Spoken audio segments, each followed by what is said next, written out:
Sebelum saya masuk ngobrol-ngobrol sama 4 narasumber yang luar biasa hari ini, saya mungkin ada baiknya kita kenalkan dulu siapa aja sih yang akan ikut ngobrol bareng kita. Yang pertama, ada Bapak Silvano Rumantir. Selamat siang. Selamat siang, Bapak. Bapak apa kabar, Pak? Sehat, Pak? Sehat. Gimana teman-teman semua di Sulawesi dan Maluku, sehat? Sehat, Pak. Alhamdulillah. Nanti saya wakilin aja ya, Pak, jawabnya. Baik. Selamat siang juga ke Prof. Hussein. Senang bertemu Prof. Makasih Prof waktunya. Makasih, Bos. Baik, karena tadi sudah ada bocoran, Pak Silvano sudah langsung menyapa Prof. Hussein. Selanjutnya ada Profesor Hussein dari yang beliau juga sekaligus Rektor Universitas Negeri Makassar. Selamat siang, Prof. Siang. Kasih. Prof, sehat, Prof? Alhamdulillah, siap. Sehat. Tadi kalau dengar kan Prof nih salah satu yang sangat mendukung digital entrepreneurship. Prof udah siap hari ini kita menebar virus digital entrepreneurship? Selalu siap sih kalau kita. Kalau Mas Angga yang perintahkan ya kita kerjakan. Siap. Ini highlightnya Pak, kalau Pak Angga yang perintahkan dikerjakan, Pak. Padahal yang bosnya profesor itu. Bosnya itu profesor itu. Baik, setelah tadi ada Pak Silvano, kemudian ada Prof. Hussein, selanjutnya ada, ini kita butuh juga Pak, jadi kita butuh orang atau pihak yang bisa bantu mengembangkan startup di Indonesia. Khususnya karena kita ngobrol sekarang di Makassar, khususnya di Makassar dan Sulawesi ya Pak ya. Kita sambut Bapak Edi Danu Saputro. Pak Edi sudah bergabung dengan kita Pak, dengan kami. Selamat siang Pak Edi. Beliau adalah Direktur Utama PT Mandiri Capital Indonesia. Apa sebenarnya Mandiri Capital Indonesia? Kenapa ada sih Mandiri Capital Indonesia ikut join bersama kita? Nah, nanti kita akan banyak ngobrol sebenarnya Mandiri Capital Indonesia itu apa dan bergerak dalam bidang apa dan apa kaitannya dengan digital entrepreneurship. Selamat siang Pak Edi. Pak Edi, selamat siang. Oke. Pak Edi mungkin masih di jalan ya Pak ya, atau mungkin ya karena kita melewati event ini dengan virtual, rasanya memang selalu akan ada kendala-kendala teknis. Mudah-mudahan Pak Edi sebentar lagi bisa bergabung dengan kita. Kemudian tadi kita cerita tentang Mandiri Capital Indonesia. Dari Bank Mandiri juga selain Pak Vano sebagai Direktur Keuangan dan Strategi dari Bank Mandiri, kita juga menghadirkan Bapak Diwangkoro Alpinanto Ratam. Beliau adalah Head of CSR Center Department Corporate Secretary dari Bank Mandiri. Selamat siang Pak Diwang. Baik, Pak Diwang juga mungkin masih on proses bergabung dengan kita. Nah, kalau tadi ngobrol tentang, saya balik lagi ke Mandiri Capital Indonesia, karena ternyata Mandiri Capital Indonesia tidak datang sendiri hari ini, tapi juga membawa perusahaan startup-nya yang udah mulai dikembangkan ya Pak. Telah hadir Bapak Suwandi Soh, benar ya Pak ya? Pak Suwandi, beliau adalah CEO PT Mid Solusi Nusantara atau Mekari. Selamat siang Pak Suwandi. Selamat siang Pak Suwandi, sudah bergabung bersama kami di sini. Oke, itu tadi semua pembicara. Totalnya ada 5 pembicara dan hari ini saya nggak akan ngobrol sendiri. Saya akan ditemenin sama Pak Angga. Tadi sudah memberikan sambutannya juga sebelum acara ini dimulai. Beliau juga sudah menyampaikan visi dan misinya. Apa sih sebenarnya yang menjadi keinginan beliau untuk membangun Kota Makassar ini khususnya dalam hal pengembangan digital entrepreneurship. Sebelum saya mulai talk show kita hari ini, saya mau kasih informasi bahwa acara ini juga kami siarkan live lewat channel YouTube dari Tribun Timur, kemudian ada channel Facebooknya Tribun Timur juga, dan ini juga kalau lagi di jalan nggak bisa nonton langsung, kita juga relay lewat radio Smart FM. Bapak Ibu bisa langsung dengarkan juga, jadi nggak perlu kalau nggak bisa nonton dengerin radio aja, itu udah cukup. Kemudian mungkin kalau ada teman-teman mandirian dari internal juga kami live lewat Microsoft Teams. Baik, Pak, kita mulai ya Pak ya, talk show kita tentang digital entrepreneurship. Bapak-bapak yang udah bergabung, sudah siap kita menebar virus digital entrepreneurship hari ini? Siap. Baik, karena kedengaran pertama kali ngomong siap Pak Vano, saya mau ngobrol dulu sama Bapak. Bapak, selamat siang. Saya menyapa kembali. Ya, Rara. Pak, dari sisi Mandiri, kita kan kemarin 2016 sampai 2020 kita ada visi to be the best Indonesia's Asian prominent ya Pak ya. Tapi kemudian bertransformasi lagi, sekarang bahasa Indonesia pakainya Pak. Menjadi partner finansial pilihan utama. Yang menarik, misinya adalah menyediakan solusi perbankan digital yang handal dan simpel yang menjadi bagian hidup dari nasabah. Nah, ternyata kan udah ada highlight kata-kata digital nih Pak. Sebenarnya bagaimana sih Bank Mandiri ini memandang dunia digital dan seberapa besar sebenarnya peluang ekonomi digital dan implementasi teknologinya, teknologi perbankan ini di Indonesia, peluangnya seperti apa Pak? Silahkan. Kaitannya dengan visi misi kita ya Pak, silahkan Pak. Baik, makasih Rara. Mungkin saya sapa lagi Prof. Hussein, selamat siang, terima kasih sudah hadir di acara kami. Saya ada satu persamaan dengan Prof. Hussein. Kita berdua pasti bergerak kalau diperintahkan oleh Bro Angga. Siap. Jadi berat. kita full support Bro Angga. Apalagi ya ada hubungannya dengan tanah kelahiran saya nih, mohon maaf. Sulawesi, saya lahir di Sulawesi Selatan di Sorowako, Prof. Siap. Oke, baik. Mudah-mudahan nanti Bro Edi di Rut Mandiri Capital Indonesia juga bisa hadir supaya bisa menjelaskan apa itu Mandiri Capital atau MCI, misi mereka seperti apa, portfolionya apa aja, dan mudah-mudahan nanti Bro Suwandi atau perwakilan dari Mekari, portfolio dari Mandiri Capital juga nanti bisa hadir untuk sharing ke teman-teman semua dari sisi prakteknya, apa saja yang sudah dilakukan, apa yang berhasil, apa yang menjadi tantangan supaya bisa menjadi lesson learn untuk teman-teman semua, khususnya di Region 10 Sulawesi dan Maluku yang mempunyai semangat dan mimpi untuk masuk ke digital entrepreneurship. Mungkin saya menjawab sedikit tadi pertanyaan Rara mengenai apa sih visi Bank Mandiri dan apa hubungannya dengan digital gitu kan, gimana kita memasukkan digital ke strategi kita. Nah, jadi mungkin pertama-tama Bank Mandiri mempunyai kebiasaan setiap 5 tahun kita melakukan review terhadap corporate plan kita. Nah, di awal tahun ini atau akhir tahun yang lalu kita baru saja menyelesaikan corporate plan kita atau rencana korporasi kita untuk 5 tahun ke depan yang baru. Nah, visi Bank Mandiri dalam 5 tahun ke depan yang baru saja kita launch adalah menjadi visi kita adalah menjadi partner finansial pilihan utama Anda. Anda itu maksudnya nasabah, gitu ya. Jadi kita ingin menaruh nasabah sebagai center point aktivitas kita. Nah, di era new normal ini, selama pandemi atau setelah pandemi, visi kita tetap sama, sesuai dengan corporate plan yang kita susun. Namun memang ada penyesuaian-penyesuaian dalam eksekusi corporate plan tersebut sesuai dengan kondisi ekonomi yang ada saat ini.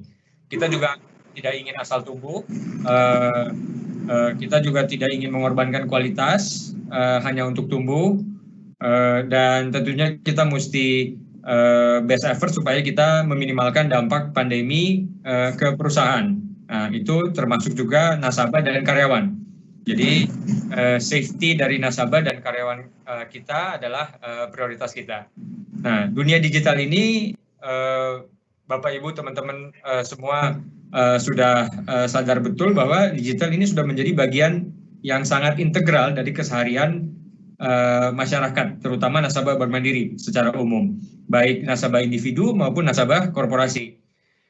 Artinya digitalisasi itu merupakan aspek yang mutlak untuk kita di Mandiri untuk unggul. Jadi kita suatu keniscayaan bahwa kita harus mengadopsi digitalisasi sebagai aspek mutlak. Kenapa? Karena memang pada dasarnya kita ini kan di perbankan di bidang jasa sebenarnya. Perbankan adalah bidang jasa. Tugas kita adalah memberikan layanan ataupun solusi finansial kepada nasabah-nasabah kita. Di mana semakin hari ke depannya kita dituntut untuk selalu memberikan solusi yang relevan, yang efektif, dan efisien, nggak pakai ribet, gitu kan.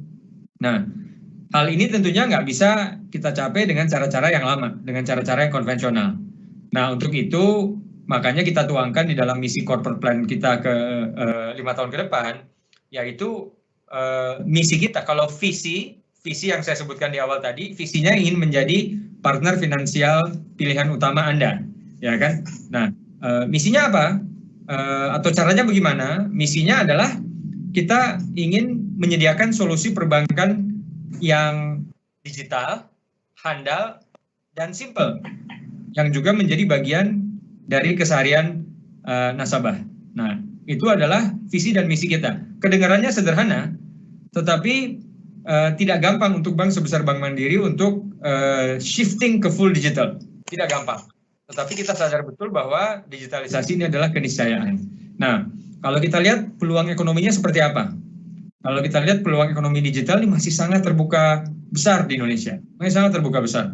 Karena seperti kita ketahui, Indonesia ini kan marketnya besar sekali. Mungkin saya share sedikit data. Dalam 4 tahun terakhir, Gross Merchandise Value atau GMV, e-commerce di Indonesia itu naik 12 kali dalam 4 tahun terakhir. Gross Merchandise Value di e-commerce Indonesia naik 12 kali dalam 4 tahun terakhir. Nah, kalau kita lihat riset terakhir yang dibuat oleh Google dan Temasek, itu menunjukkan bahwa ekonomi digital di Indonesia tahun lalu itu mencapai 40 billion US dollar, 40 miliar US dollar, dengan compounded growth rate atau CAGR hampir 50%. Artinya Indonesia ini kita peringkat pertama di kawasan Asia Tenggara untuk pertumbuhan digital. Jadi mungkin kita harus bangga juga, harus bangga bahwa Indonesia adalah peringkat pertama dari sisi pertumbuhan aktivitas ekonomi digital. Nah, tetapi problemnya adalah produk-produk yang dari Indonesia yang dijual di platform e-commerce tersebut itu masih kecil, masih di bawah 10%. Masih di bawah 10%.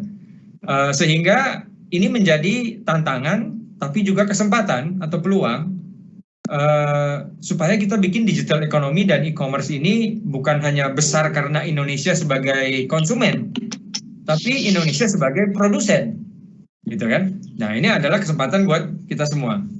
Nah, kalau kita lihat di sektor perbankan, dengan meningkatnya populasi masyarakat yang lebih melek teknologi, dan tuntutan gaya hidup yang didorong dengan adanya pandemi ini yang berangsur-angsur lebih ke online, ini mau nggak mau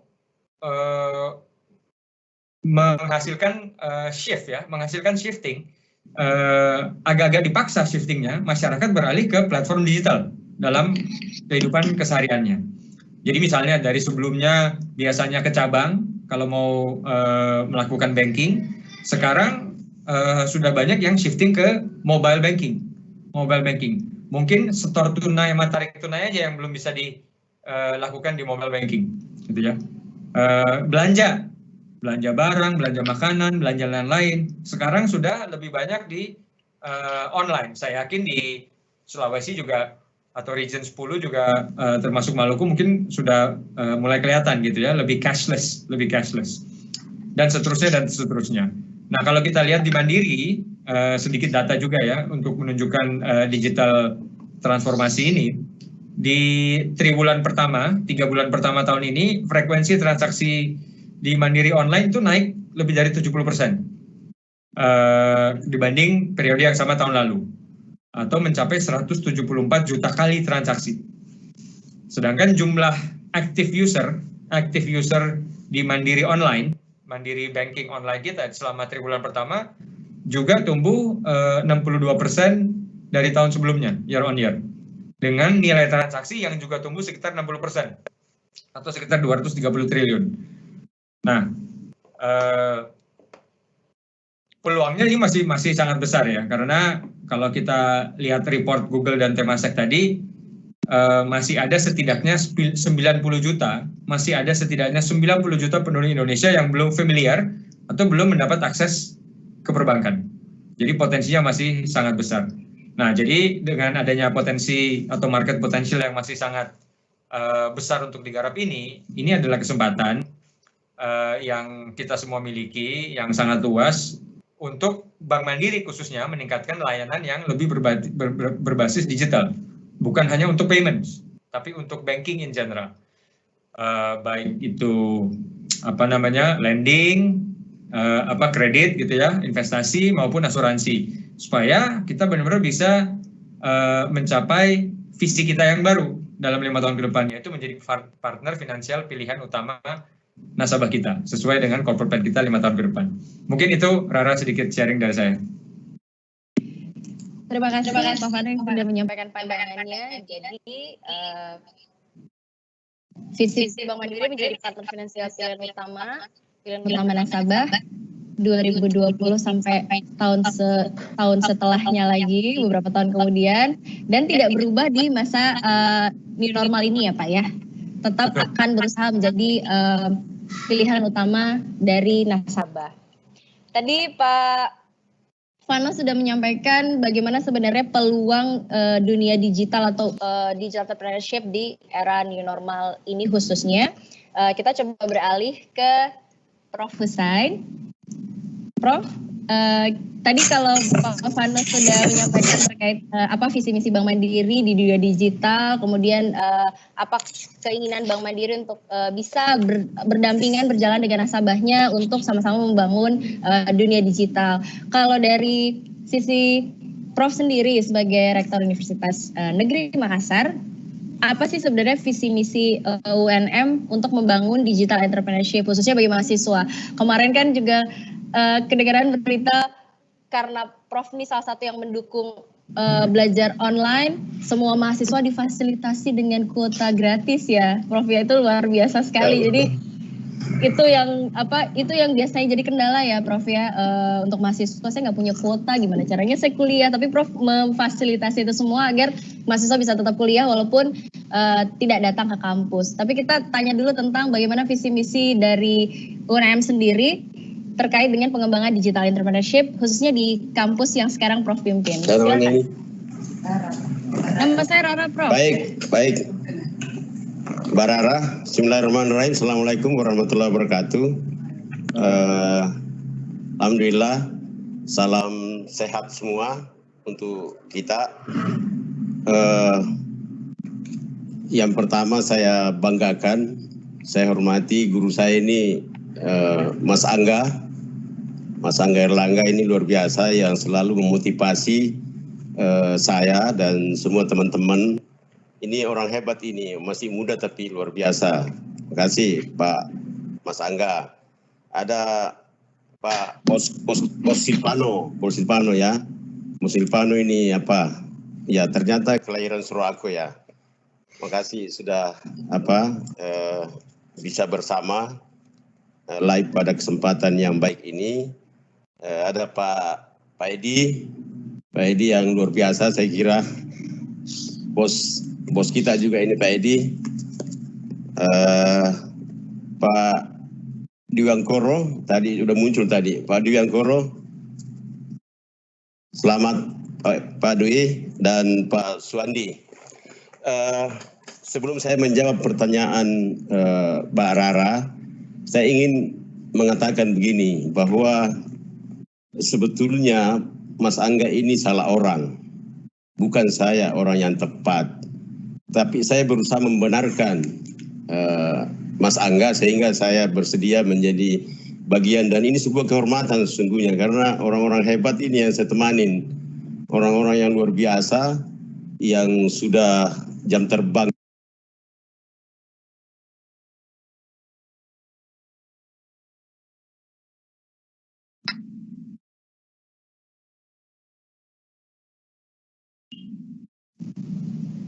Prof, maaf suaranya sepertinya ke-mute, Prof.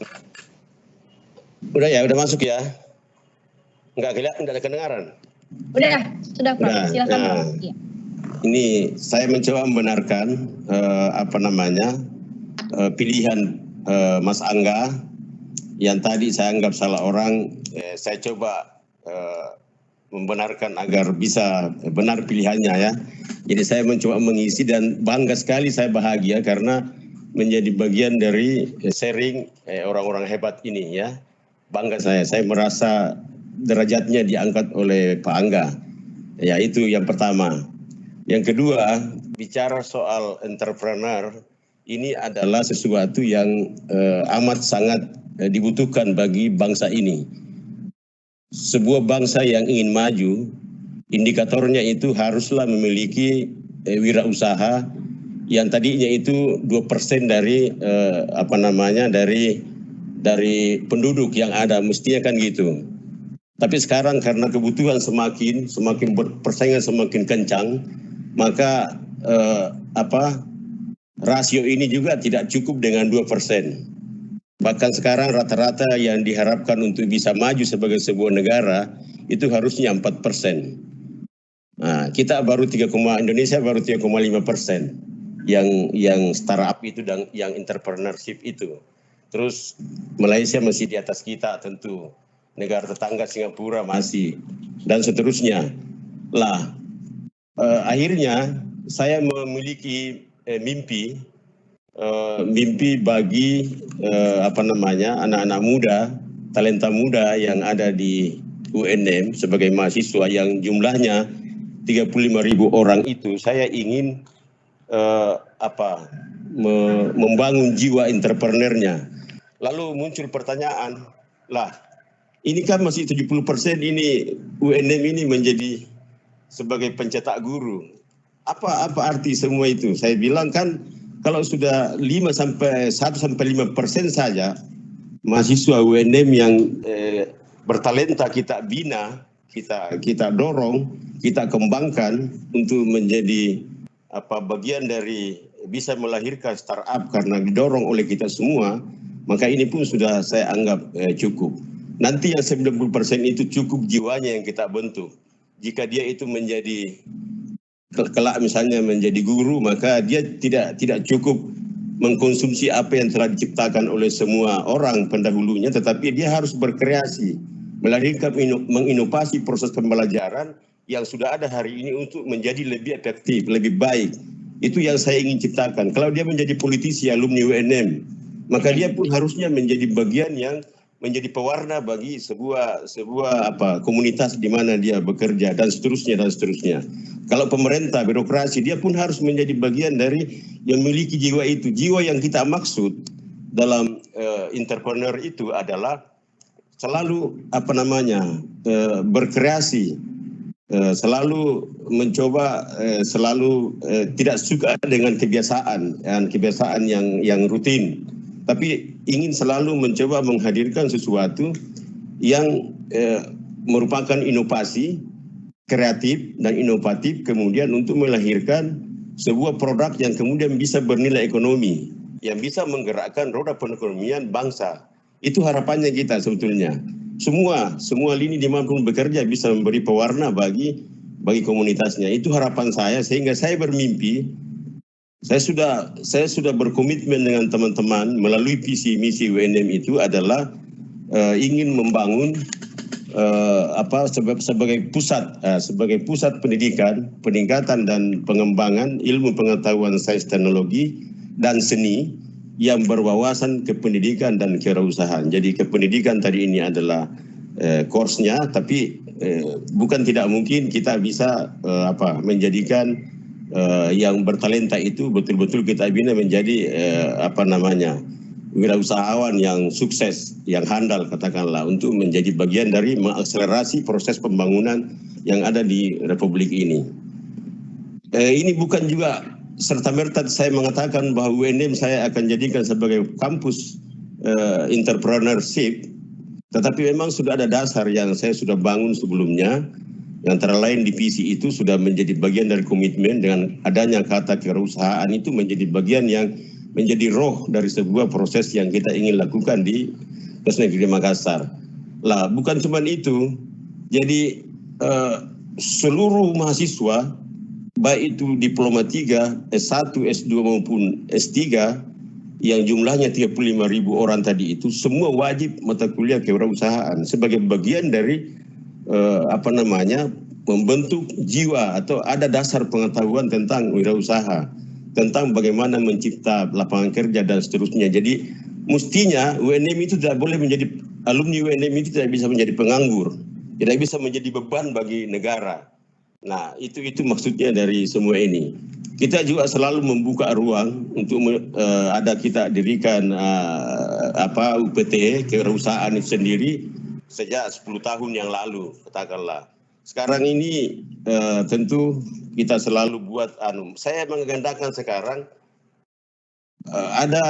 ada skim atau ada skema penelitian khusus untuk kewirausahaan di UNM agar mencoba menghadirkan talenta-talenta dalam melihat opportunity atau peluang-peluang yang bisa hadir di tengah-tengah dosen dan mahasiswa itu sendiri tentang konsep kewirausahaan ini. Lah, itulah kemudian yang menjadi dasar saya untuk kemudian di 2 tahun terakhir saya mendirikan program studi bisnis digital. Ada juga program studi kewirausahaan sendiri gitu. Tapi yang tidak di program studi ini itu wajib hukumnya itu melulusi mata kuliah kewirausahaan. Nah, itu bagian. Jadi komitmen ini sangat tinggi. Tentu sangat luar biasa memang apa yang kita hadirkan karena bahkan kita itu ingin mendirikan lembaga yang kita sebut dengan Lembaga Pengembangan Inovasi dan Kewirausahaan LPIK UNM. Jadi LPIK UNM ini kemudian nanti itu akan mencoba menjadi bagian yang mengambil peran dari hasil riset dari dosen, dari teman-teman dosen, dari mahasiswa dan dari alumni, bahkan masyarakat sekitar itu kita jadikan sebagai bagian yang bisa menjembatani, lembaga ini bisa menjembatani untuk kemudian kita bisa bersama-sama mengakselerasi atau membina, membangun teman-teman yang memiliki produk itu yang kita bisa hilirisasi. Jadi hasil riset kemudian dicobakan, lalu kemudian kelihatan bahwa bernilai manfaat dan bahkan menjadi solusi, bahkan bisa di downstream atau bisa dihilirisasi menjadi sebuah produk yang nyata untuk kemudian bisa bernilai ekonomi. Inilah yang kita mau dorong. UNM ingin mendorong itu tidak hanya produk ataukah desain atau apapun yang diciptakan oleh mahasiswa maupun alumni, tapi masyarakat sekitar yang kira-kira tidak difasilitasi, kami akan fasilitasi di sini. Tentu harapannya memang ya ada kolaborasi dengan pihak bos-bos Bank Mandiri sebagai bank yang terhebat di Indonesia. Saya kira saya senang sekali itu, saya senang sekali mengambil bagian pada posisi ini dan saya kira komitmen kami untuk ini. Maka tentu harapannya nanti kita formulasi seperti apa bentuk-bentuk, nanti kita akan dengar juga diberikan pemahaman dari teman-teman yang sudah sukses di startup. Saya hanya bermimpi 5-10% alumni UNM atau mahasiswa UNM yang bisa kita dorong bersama-sama, itu sudah luar biasa menurut saya, dan saya kira tepat Bank Mandiri menjadi bagian dari solusi ini. Saya bangga, saya sangat bahagia karena bisa diberi ruang oleh teman-teman di Bank Mandiri yang sangat hebat. Sudah lama saya mencari teman partner, baru saya temukan solusi partner yang tepat. adalah Bank Mandiri. Makasih semuanya dari sesi ini. Assalamualaikum warahmatullahi wabarakatuh. Ya. Waalaikumsalam warahmatullahi wabarakatuh. Terima kasih Prof. Dari tadi Prof terus menyampaikan sangat senang. Sebaliknya Prof, kami juga sangat senang Prof bisa meluangkan waktunya untuk sharing sama kami. Karena Prof, ini nanti acara juga tidak hanya disaksikan oleh teman-teman dari Mandiri, tapi juga kami relay di YouTube-nya Tribun Timur dan Facebook-nya juga. Harapannya mahasiswa-mahasiswa UNM ini bisa join Prof untuk nonton. Nanti akan ada tips-tips apa saja sih yang bisa yang bisa dilakukan untuk mengembangkan digital entrepreneurship. Karena juga sudah hadir Pak Edi dari Mandiri Capital Indonesia. Selamat siang Pak Edi. Selamat siang Rara, apa kabar? Sehat Pak, Bapak sehat Pak? Sehat, maaf tadi ada kendala teknis. Saya akhirnya pakai login pakai nama orang, jangan dianggap saya mencuri identitas orang ya. Siap. Baik Bapak, sebelumnya selamat bergabung. Tadi mungkin ada kendala teknis dan akhirnya sudah bisa bergabung lagi. Semoga Bapak nih kita butuh banget nih Pak dari Mandiri Capital Indonesia nanti akan menjelaskan mungkin akan kasih kita apa sih yang harus teman-teman lakukan untuk bisa kita kembangkan lewat Mandiri Capital Indonesia. Mungkin akan ada yang bertanya nih Pak Edi, Mandiri Capital Indonesia apa sih? Mandiri Capital Indonesia Bank Mandiri atau apa? Nah Pak, bisa dijelasin dulu Pak, Mandiri Capital Indonesia apa Pak? Dan apa sih kaitannya, kenapa harus ada di talk show kita hari ini? Silakan Pak. Ya, terima kasih. Mungkin saya menyapa dulu tuan rumah Bro Angga, terima kasih sudah diundang menjadi narasumber. Salam hangat juga kepada Bro Silvano sebagai Direktur Pembina di Region 10 ya. Prof Hussein, salam kenal Pak. Waktu terakhir saya ke Makassar nggak sempat ketemu ya. Saya waktu itu ada acara di inkubator juga tuh. Saya membantu ada perusahaan yang ingin bangun inkubator dan saya jadi juri di acara pitching competition ya. Salam juga untuk Diwang, kayaknya nggak ikut ya, tapi ada Swandi dari Mekari. Ini salah satu startup yang kita sudah invest. Jadi karena kita udah punya saham di Mekari, kebangetan kalau Swandi nggak ikut sih. Jadi dia wajib menjadi narasumber ya. Oke, menjawab pertanyaan Rara pertama ya, binatang apakah Mandiri Capital ini gitu ya. Mungkin tadi Bro Silvano sudah cerita bahwa Bank Mandiri itu kan grup yang besar. Jadi ada banknya dan itu utamanya the bank yang karyawannya banyak, profitnya besar, cabangnya ada di seluruh Indonesia, ATM-nya di seluruh Indonesia, itu memang Bank Mandiri. Tapi Bank Mandiri juga punya anak perusahaan. Ada dua bank yang lain ya sebagai anak perusahaan, ada Mantap, ada Bank Syariah Mandiri, ada perusahaan sekuritas, ada perusahaan reksadana, ada asuransi dan sebagainya. Total itu kalau dijumlahin tuh anak perusahaan tuh ada 12. Nah, kami yang paling muda, newest kid on the block, yang lagi lucu-lucunya gitu, masih imut-imut lah. Meskipun udah 4,5 tahun ya. Kita berdiri awal 2016. Dan mengapa Mandiri Capital berdiri? Kenapa didirikan oleh Bank Mandiri? Waktu itu masih ada Pak Tiko ya, Pak Budi Sadikin juga. Yaitu adalah memang kita sadar bahwa dunia keuangan dan dunia-dunia yang lain, sektor-sektor lain itu sedang mengalami disruption.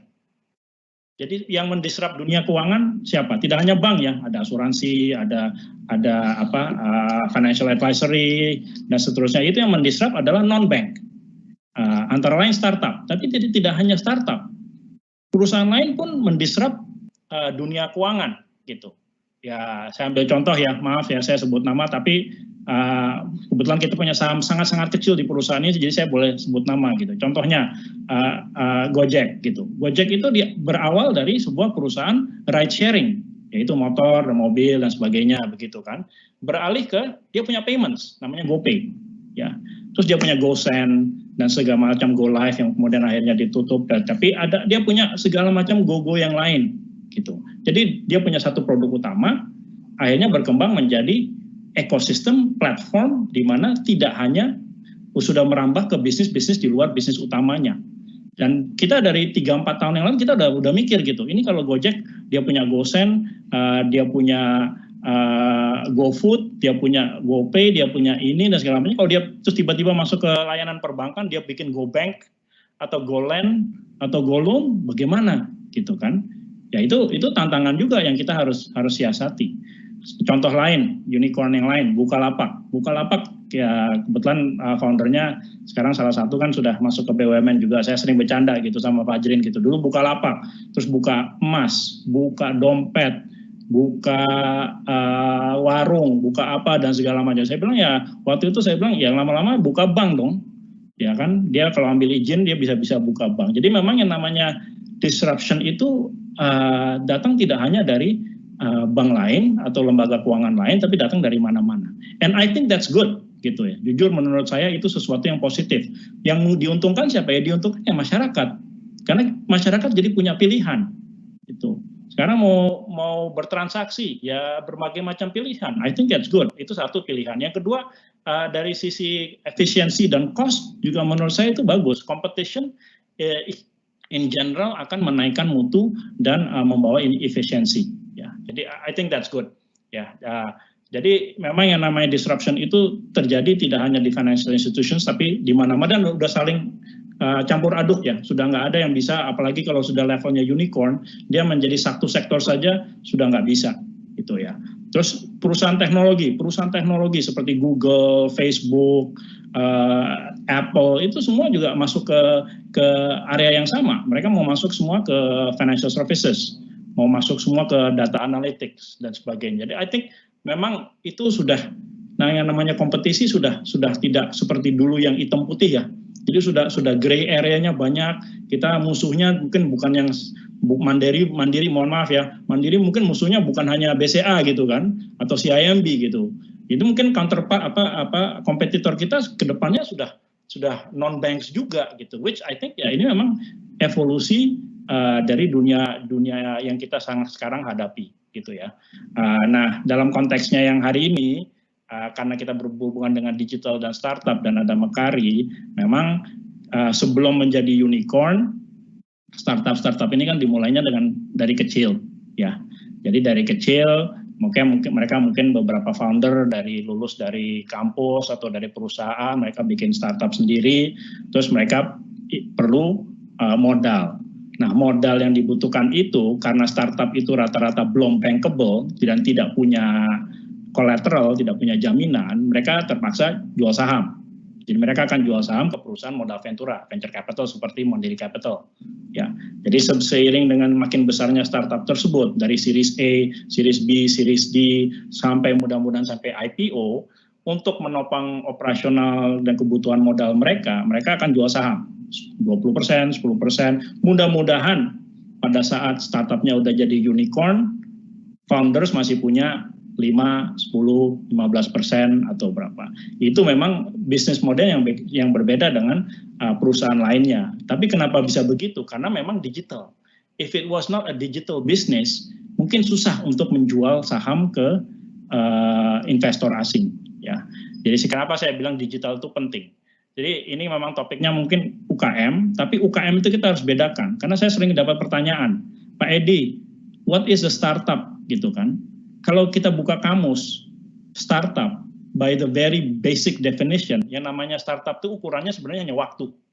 Yaitu adalah baru berdiri. Perusahaan, bahasa Indonesianya namanya tuh perusahaan rintisan. Ya, itu startup itu namanya perusahaan rintisan, kalau bahasa kamusnya ya. Tapi kan apakah itu yang kita maksud? Enggak kan?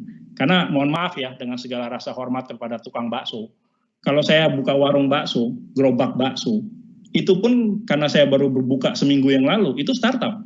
Karena ukurannya adalah waktu, baru berdiri gerobak bakso saya, itu pun startup gitu.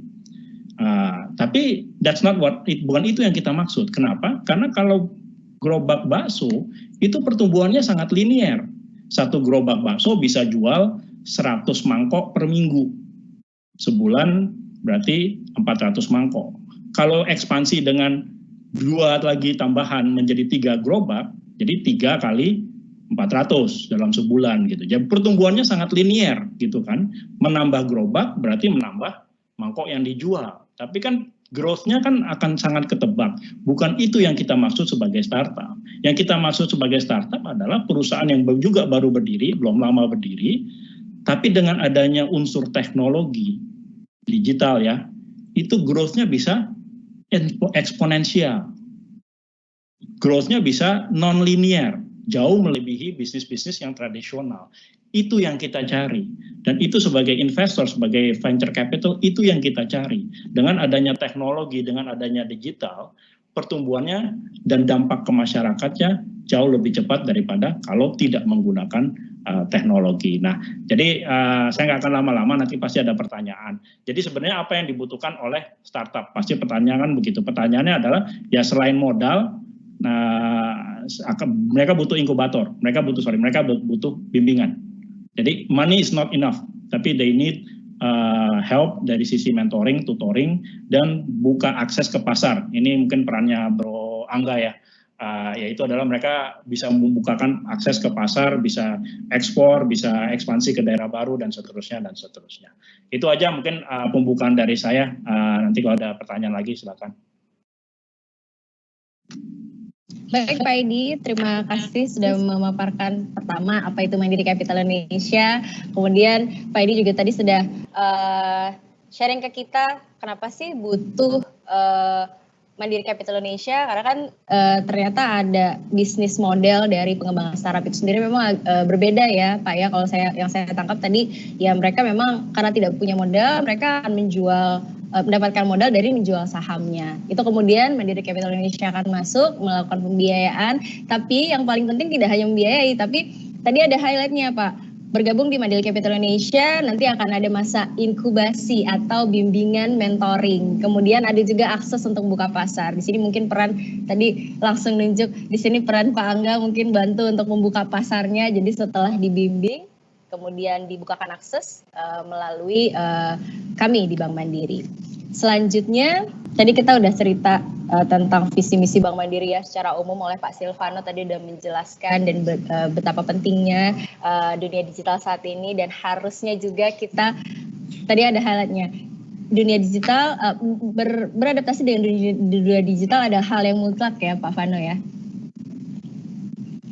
Kemudian tadi juga Pak Prof Hussein juga sudah menyampaikan bagaimana UNEM punya visi dan misi untuk tidak hanya visi dan misi untuk menjadi pusat yang berbasis pendidikan dan kewirausahaan ya Pak ya.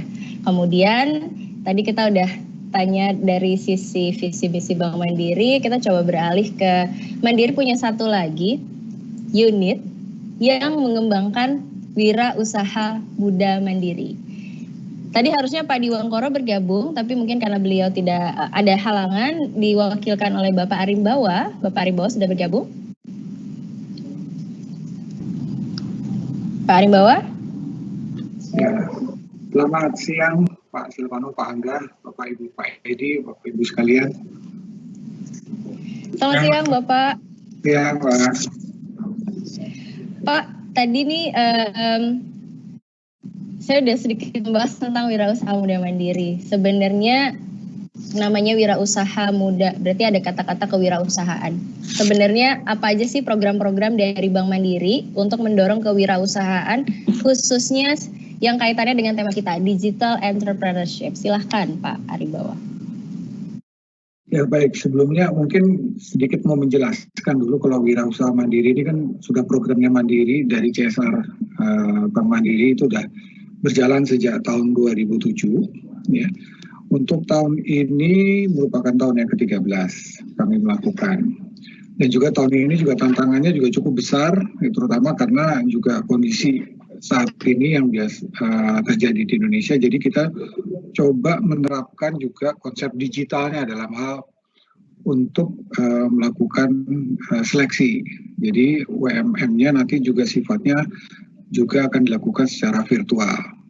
Ya, nah ini juga sangat berpengaruh juga bagi prosesnya nanti gitu ya, bahwa di sini peserta-pesertanya pun juga nanti akan berubah. Gitu. Berubah itu maksudnya adalah sebelumnya kita lihat dari usaha-usaha yang sudah ada bisnisnya, yang sudah berjalan itu yang kita lihat dari usia 18 sampai 35 tahun.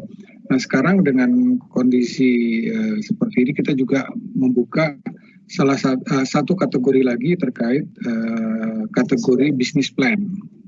Ini yang nanti pastinya pemenangnya akan di mentoring secara bisnis plan-nya gimana untuk merealisasikan bisnisnya dia gitu ya. Nah ini untuk yang UMM khusus di tahun 2020. Seperti itu Mbak Rara. Pak, tadi menyangkut UMM seleksi tahun 2020. Itu nanti akan dibuka kapan Pak untuk seleksi tahun 2020?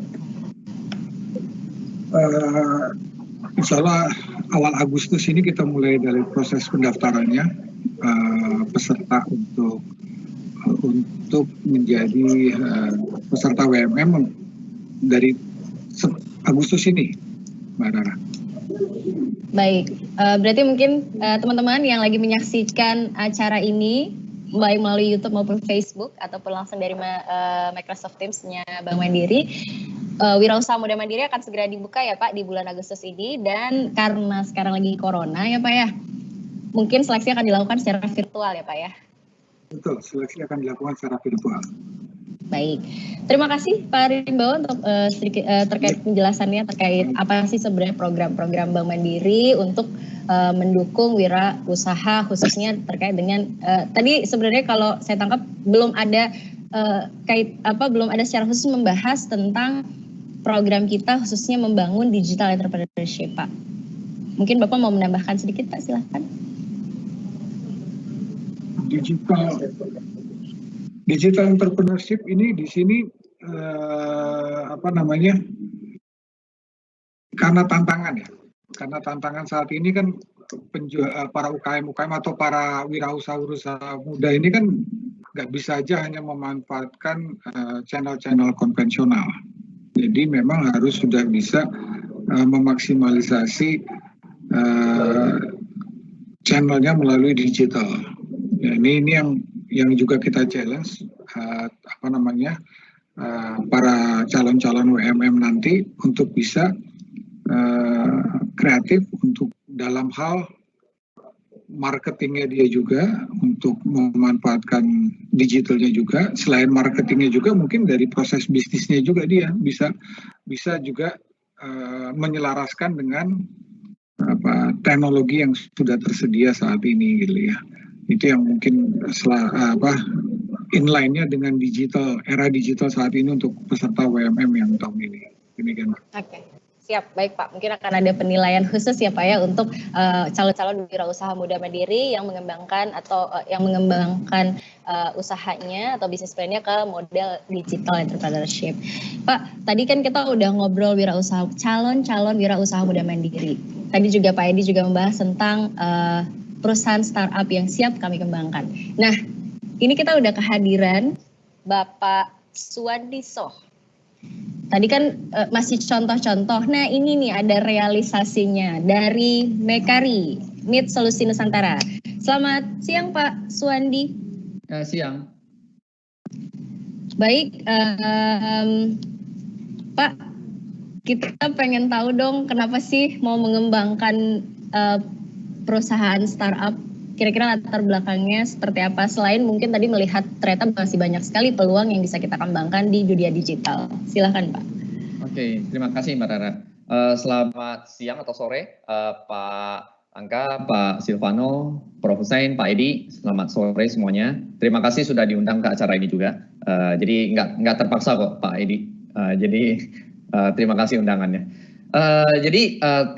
Nama saya Suwandi, jadi saya saat ini CEO dari company yang namanya Mekari, yang kebetulan menjadi salah satu investee di Mandiri Capital Indonesia. Jadi kita cukup sering ketemu dengan Pak Edi dan tim, biasanya setiap 2-3 bulan sekali untuk mengupdate ke tim MCI, kira-kira apa yang sudah kita lakukan dan apa yang akan kita kerjakan dalam beberapa bulan ke depannya. Nah, jadi kalau melanjutkan pertanyaan Mbak Rara tentang kenapa kita memulai startup kita ya, jadi mungkin saya akan masuk dari sisi problem yang kita hadapi, karena semua startup itu biasanya mulai dari problem yang dihadapi terus kemudian berusaha untuk memecahkan problem tersebut. Nah, jadi karena background saya dulu juga seorang entrepreneur, jadi kalau kita lihat dalam posisi sebagai seorang pengusaha atau entrepreneur, pas kita menjalankan bisnis, biasanya itu kita pasti mengalami repotnya, misalnya untuk ngitung atau ngurus PPh 21, itu biasanya ribet banget. Belum lagi ada lagi BPJS, belum lagi BPJS ada beberapa terus kemudian menghitung lembur, absensi karyawan, itu semuanya repot banget. Nah, selain udah repot mengurus karyawan, kita juga repot mengatur atau mencatat keuangan kita. Mulai dari yang sesederhana mengirim invoice, mencatat pembayaran ke rekanan atau vendor kita, sampai ke bagaimana kita membuat laporan keuangan yang sesuai standar akuntansi. Nah, dulunya untuk melakukan semua ini itu repot banget. Selain repot, itu semua serba manual dan sering salah. Karena semuanya biasanya cuma either itu di kertas atau paling banter di spreadsheet seperti Microsoft Excel atau Google Sheet. Nah, dari kesulitan itulah kami membangun produk-produk berbasis web ini. Jadi produk teknologi, karena kita juga perusahaan teknologi, produk teknologi kita ini berbasis web. Nah, jadi saat ini kalau dengan menggunakan produk-produknya Mekari, untuk mengurus apapun itu jadi lebih efisien dan lebih mudah. Dan efisien ini contohnya adalah kalau saya ingin mengurus semua yang berhubungan dengan manpower atau tenaga kerja atau karyawan, saya hanya perlu 20.000 per karyawan untuk memiliki sistem yang menghandle dari urusan database karyawan, urusan cap absensi, urusan hitung PPA 21, semuanya itu dalam satu sistem yang sama. Terus kalau misalnya si entrepreneur atau rekan-rekan di sini yang entrepreneur ingin mengurus pembukuan, produk kita yang namanya jurnal itu biayanya cuma 200.000 per bulan. Nah, karena model bisnis kita yang menjadi karena model bisnis kita yang berbasis web atau sering diakrabi dengan istilah software as a service atau SaaS. Nah, MCI melihat ini sebagai salah satu produk yang punya potensi yang besar juga. Itulah sebabnya mengapa Pak Edi dan tim MCI di sini berinvestasi di perusahaan seperti Mekari. Karena ada potensi untuk mempermudah bagaimana SME atau bagaimana bisnis bekerja itu ya. Nah, saat ini karena kita juga berbasis cloud dan berbasis web, semua entrepreneur kalau ingin memiliki solusi yang tadi saya sebutkan seperti solusi HR maupun solusi accounting, itu nggak perlu lagi yang namanya beli server seperti dulu atau beli CD, semuanya cukup dengan sistem berlangganan dan berbasis web. Nah, itu kira-kira bagaimana kita melihat problem dan kemudian membentuk company untuk solve problem ini. Begitu Mbak Rara. Baik Pak Suwandi, terima kasih tadi pemaparannya. Jadi sesimpel itu ternyata ya Pak, bukan cerita tentang saya pengen mengembangkan teknologi, tapi lebih ke berangkat dari masalahnya sendiri. Karena kita sebenarnya memang punya masalah, bagaimana kemudian kita meminimalisir atau membuat dia lebih simpel, nggak pakai ribet. Tadi ada kata-kata dari Pak Vano, jangan ribet ya Pak ya. Nah, itu kemudian ada transformasi menjadi startup mengembangkan digital entrepreneurship ini. Tadi kita sudah banyak di sesi pertama ini, kita udah banyak ngobrol terkait visi dan misi dan apa saja sebenarnya tujuan dari perusahaan, ataupun tadi Prof. Hussein sudah menjelaskan tentang tujuan dari Universitas Negeri Makassar sendiri dalam hal lebih detail membangun digital entrepreneurship. Selanjutnya Pak, kita mungkin akan beralih ke sesi kedua, akan lebih banyak kita cerita tentang langkah konkret apa sih yang sudah kita lakukan untuk membangun digital entrepreneurship khususnya di era new normal ini. Mungkin pertanyaan pertama saya arahkan ke Prof. Hussein, Pak. Tadi kita banyak ngobrol secara umum ya Pak ya, terkait dengan visi misi dari UNEM sendiri. Kalau program yang, kalau saya bilangnya langkah yang konkret ya Pak ya, apa sih yang udah dilakukan UNM untuk mendorong pertumbuhan digital entrepreneurship di lingkungan kampus? Tadi ada sedikit informasi membangun inovasi dan kewirausahaan ya Pak ya, membangun badan penelitian, atau kalau saya nggak salah mungkin silakan dikoreksi Prof. Kira-kira apa langkah konkret yang dilakukan oleh Universitas Negeri Makassar di bawah kepemimpinan Prof untuk mengembangkan digital entrepreneurship? Program-programnya Prof, mungkin bisa cerita detail programnya apa aja. Oke Mbak Rara, baik. Sebelum saya menjawab pertanyaan Mbak Rara, yang belum saya sapa tadi Pak Rimbawa yang tadi sudah hadir bersama kita sebagai narasumber, dan teman-teman seluruh dari Bank Mandiri yang ikut serta, saya menyapa. Begitu juga teman-teman di UNM. Di UNM ini hadir para wakil rektor, saya kira ikut para teman-teman dosen kewirausahaan itu sendiri, dan ada Bapak Dekan Fakultas Teknik, Prof. Yahya, ada Dekan Fakultas Ekonomi dan seterusnya. Selamat bersama-sama pada kegiatan ini semuanya. Baik, pertanyaan yang dari Mbak Rara, bahwa jadi UNM itu kita sudah 2 atau 3 tahun yang lalu kita launching bahwa UNM itu adalah kampus digitalisasi, karena kita ingin menjadi bagian dari globalisasi. Jadi syarat globalisasi itu adalah harus digitalisasi.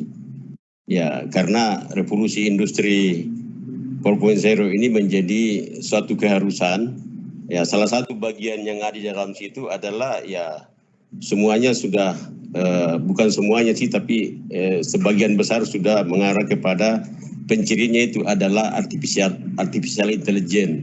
Jadi kecerdasan buatan, robotik dan seterusnya itu menjadi sesuatu yang sudah menggantikan pekerjaan manusia yang hilang. Tapi jangan takut teman-teman milenia, bahwa itu sudah terprediksi. Itu pekerjaan kita itu lebih besar lagi yang akan kita bisa hadirkan dengan era revolusi ini, era digitalisasi ini. Jangan khawatir, pokoknya yang dibutuhkan adalah kreativitas, inovasi untuk kemudian melahirkan itu. Nah, untuk UNM sebagai kampus digitalisasi, sebelum COVID ini sudah kita lahirkan, sudah kita launching. Infrastruktur yang kita sudah siapkan di UNM untuk mendukung semua ini, sehingga bisa berselancar teman-teman, para dosen dan mahasiswa, bahkan alumni, bahkan masyarakat sekitar bisa menjadi bagian dari infrastruktur yang kita punya. UNM itu kerjasama dengan Telkom Indonesia. Jadi setiap person punya akun. Kami bayarkan setiap bulan itu ya 16.000 per bulan kami bayarkan, dan itu menjadi unlimited dimanapun sepanjang ada WiFi ID. Unlimited dimanapun, tidak perlu nanya ini berapa passwordnya dan seterusnya.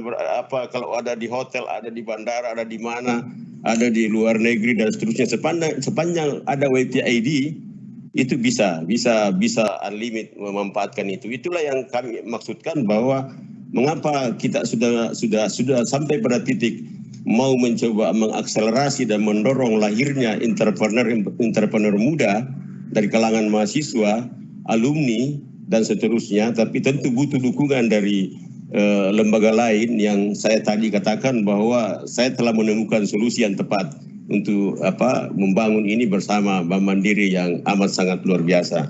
Itulah yang saya maksudkan dengan infrastruktur yang telah dibangun. Selain itu, sejak dulu kami punya bandwidth. Bandwidth itu sudah kita, tapi kalau bandwidth itu kan kita lokal, sesuai dengan area kita. Enggak bisa, bukan juga personal akun di situ yang hadir. Kalau ini memang saya mau mengatakan, saya punya mimpi begini. Orang yang belajar di Harvard, orang yang belajar di Boston, orang yang belajar di Kaohsiung, Taiwan dan seterusnya, harusnya itu sama dengan orang yang belajar di UNM dalam mencoba mengakselerasi dirinya, mencoba menggali potensinya untuk kemudian bisa menjadi sesuatu. Bisa karena digitalisasi ini yang kita hadirkan. Digitalisasi menurut saya adalah segalanya bagi sebuah pengembangan proses, termasuk tentu digitalisasi entrepreneur. Nah, tidak hanya new normal, tidak, tapi sebelumnya. Tapi dalam konteks new normal kita sudah siapkan semua itu. Oleh karena itu, saya kira bahwa apa yang telah dilakukan oleh UNM hari ini dan memiliki mimpi serta komitmen bersama untuk kemudian kita mengatakan bahwa UNM ini adalah kampus entrepreneur dan itu bisa didorong melalui digitalisasi. Jadi talenta-talenta muda, talenta-talenta mahasiswa yang sudah ada, kalau sudah ada support seperti ini, Bank Mandiri yakin dan percaya saya, kita bisa menjadi bagian dari sebuah proses akselerasi pembangunan di Republik ini, dan tentu harapannya bahwa pemerintah yang membutuhkan ini, Mandiri ini sangat tepat hadir di sini. Kami juga di UNM hadir untuk mengkontribusi itu semua. Karena itu Bapak dan Ibu yang saya hormati, para pemirsa, para yang bergabung di sini, saya ingin menegaskan lagi bahwa UNM hari ini berapapun biayanya untuk mencoba menghadirkan sebuah infrastruktur dalam konteks bagaimana kita mengadaptasi dengan era teknologi, era digitalisasi ini, UNM siap untuk itu. Karena itu jangan ragu bekerja sama dengan UNM. UNM saya punya komitmen, dan ini bukan karena saya sendiri, tapi sudah menjadi komitmen bersama. Karena itu tidak akan ada kata berhenti dan tidak ada kata mundur, serta tidak ada kata wah nanti berakhir kalau proposal selesai. Enggak, itu sudah sistem yang kita bangun. Karena itu Bank Mandiri, ayo kita sama-sama bersinergi, bantu kami, arahkan kami, Pak Suwandi yang sudah sukses, bantu kami untuk kemudian anak-anak kita, nanti kita buka ruang-ruang untuk diskusi, ruang untuk saling sharing, kemudian talenta muda kita ini bisa kita arahkan. Kita ingin mengkontribusi akselerasi pembangunan di Republik ini dalam kaitannya dengan mencoba menghadirkan digital entrepreneurship, saya kira. Ini sudah banyak konsep dan ide yang hadir, yang kita telah fasilitasi. Ada yang di tataran konsep, tapi tidak ada yang mendrive, tidak ada yang mencoba apa itu istilah yang tadi Pak Edi itu membina ada istilah yang tadi Pak Edi ya. Menginkubasi. Kami juga punya inkubator dulu, kami punya. Mungkin yang pertama Indonesia Timur kami punya inkubator, tapi akhirnya karena tidak ada perkembangan yang di situ kami bina talent dan kemudian kalau sudah oke siap masuk di lapangan kita ganti lagi, tapi akhirnya ya karena suntikan dana dari Kementerian Koperasi waktu itu sudah nggak ada, ya kita berhenti lagi gitu. Nah, saya kira kalau sudah dengan Bank Mandiri ini udah nggak ada batasnya, ini unlimited lah. Saya kira saya siap ya. Siap Pak Angga, di bawah perintah Pak Angga siap saya lakukan. Pak Edi kolaborasikan sama MCI nanti. Oh mantap. Nah, siap. Terima kasih Prof. Detail sekali menjabarkan langkah konkret. Sebenarnya yang saya highlight adalah kita tidak perlu lagu lagi, karena sebenarnya kampus Universitas Negeri Makassar ini malah sudah melaunching dirinya sebagai kampus digital, karena pengen jadi bagian dari globalisasi ya Prof ya. Yap. Nah, tadi kan Prof udah buka perbincangan tentang kolaborasi. Nah, ini mungkin pertanyaan akan saya arahkan untuk Pak Vano dan Pak Arimbawa mungkin kalau masih bergabung terkait dengan apa sih sebenarnya, mungkin Pak Vano dulu ya, nanti setelah itu baru dijelaskan secara detail terkait program dari Bank Mandiri oleh Pak Arimbawa. Pak Vano mungkin tadi kan ada buka perbincangan tentang kolaborasi. Sebenarnya kolaborasi dan sinergi. Sebenarnya bagaimana sih membentuk sinergi antara institusi pendidikan? Ini mumpung ada wakil dari institusi pendidikan, ada Prof. Hussein. Bagaimana kita bisa membentuk sinergi institusi pendidikan dengan Bank Mandiri atau bahkan dengan masyarakat umum untuk menumbuh kembangkan jiwa entrepreneurship. Khususnya di era sekarang nih, Pak Vano, jangan sampai orang jadi lesu gara-gara saya ngapa-ngapain aja ya nggak dapat apa-apa gitu. Apalagi kan sekarang kita kemana-mana harus dibatasin. Silahkan Pak. Oke, Rara. Jadi kalau kita ngomongin sinergi antara institusi pendidikan, dalam hal ini institusinya Prof. Hussein ya, lalu Bank Mandiri, lalu peluang-peluang yang ada di sektor digital entrepreneurship, gimana caranya kita melakukan sinergi supaya kita bisa menumbuh kembangkan jiwa entrepreneurship tersebut gitu ya, khususnya di era new normal ini. Sebenarnya begini, kita harus mulai dari yang paling fundamental dulu, yaitu semua pihak di dalam kondisi new normal ini harus punya visi yang satu, visi yang sama, yaitu ujung-ujungnya adalah untuk kesejahteraan dan mengembalikan perekonomian Indonesia untuk paling tidak bisa tetap tumbuh, gitu kan, walaupun di zaman susah seperti ini, gitu. Jadi gimana caranya? Visi kita harus satu dulu, itu dasarnya. Nah, kalau kita lihat masing-masing pihak ini punya tugasnya atau kompetensinya atau perannya masing-masing. Ilmu ada di institusi pendidikannya Prof. Hussein. Ilmu banyak sekali di situ, ya kan? Bahkan ya bisa dibilang salah satu sekolah guru terdepan lah, Pak Prof. Hussein ya. Salah satu sekolah guru terdepan, gitu kan? Jadi ilmu ada di institusi pendidikan. Peluang ada di tengah-tengah kita di masyarakat. Contohnya tadi Bro Suwandi ya atau Kakak Suwandi dari Mekari itu salah satu contoh peluang yang sudah memanfaatkan peluang di tengah-tengah masyarakat, gitu kan? Jadi kita mesti jeli juga. Nah, jadi sedangkan Bank Mandiri peran kita adalah menjadi katalisator ya, menjadi katalis, menjadi fasilitator. Jadi kalau kita ngomong katalisator atau fasilitator, ini kan bentuknya bisa macam-macam. Tadi juga mungkin udah sempat dijelaskan sedikit oleh Pak Aribawa dan Pak Edi ya. Nah, tapi beberapa contoh konkret yang sudah kita lakukan dan akan kita lanjutkan ke depan, termasuk tahun ini, di tahun COVID ini adalah yang pertama, program Wirausaha Muda Mandiri. Program Wirausaha Muda Mandiri ini akan di-launching dalam waktu yang dekat, dan ini kita akan melakukan seleksi secara online untuk beberapa bidang usaha atau industri sektor ya. Nanti mungkin Pak Aribawa bisa jelaskan sedikit. Nah, jadi sama seperti tahun lalu, nanti kita akan pilih beberapa sektor. Nanti ada sektor perdagangan, jasa, boga, kreatif, teknologi, sosial, macam-macam ya. Nah, ini akan kita mulai. Nah, acara Wirausaha Muda Mandiri ini selain sebagai bentuk apresiasi kita ke entrepreneur muda, event ini juga memberikan akses ke wirausaha muda tersebut ke expert di bidangnya, gitu kan, maupun akses ke investor. Jadi akses ke expert di bidang usahanya maupun akses ke potensial investor. Nah, hal kedua yang Bank Mandiri Group bisa lakukan sebagai katalisator adalah melalui MCI atau Mandiri Capital Indonesia di bawahnya Pak Edi ya. Jadi Mandiri itu bisa menjembatani perusahaan rintisan tadi, startup tadi yang berpotensi atau berprospek untuk masuk ke dalam environment bisnis atau ekosistem dengan skala yang lebih besar.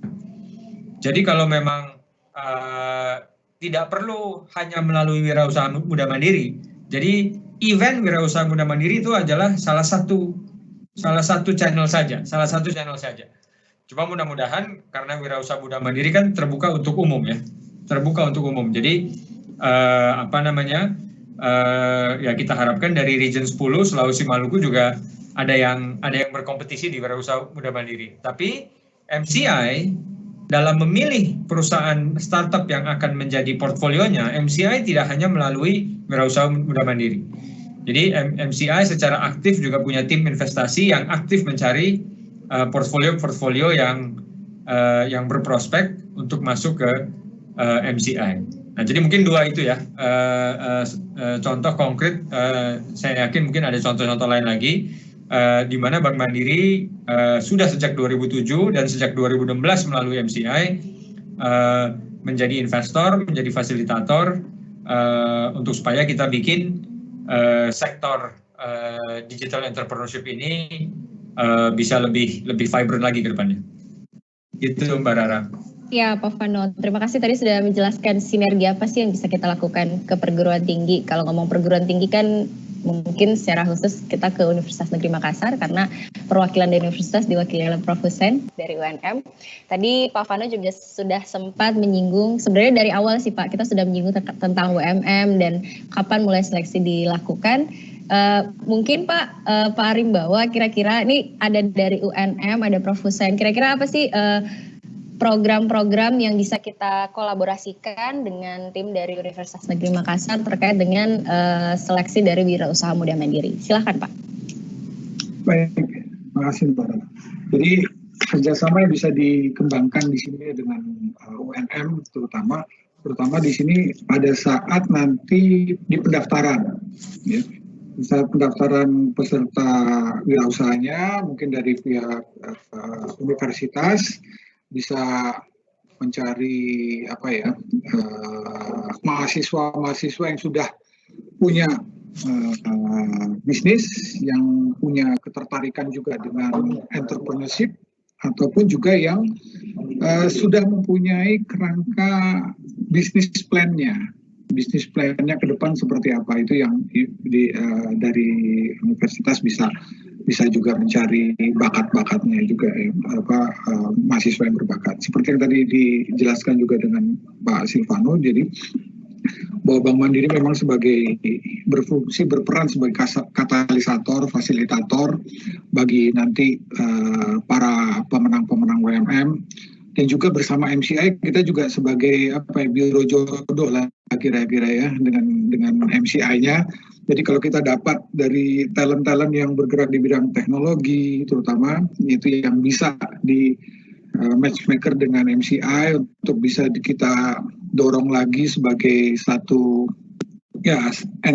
startup yang bisa mempunyai prospek ke depan, potensinya tidak tertutup kemungkinan juga akan dicarikan istilahnya mungkin pemodalnya untuk bisa mengembangkan bisnisnya lagi seperti itu. Tapi yang pasti pemenang-pemenang dari WMM nanti juga akan kami inkubasi, kami berikan juga para coach yang benar-benar berpengalaman di bidang usahanya, bahkan juga produknya juga dikurasi lagi Pak, supaya menghasilkan suatu produk yang lebih berkualitas, juga dibantu juga dengan memanage usahanya, seperti yang tadi di Mekari ada aplikasi, ada apa, ya kita juga bantu mereka untuk bisa menjalankan usahanya secara lebih efisien dan profit oriented.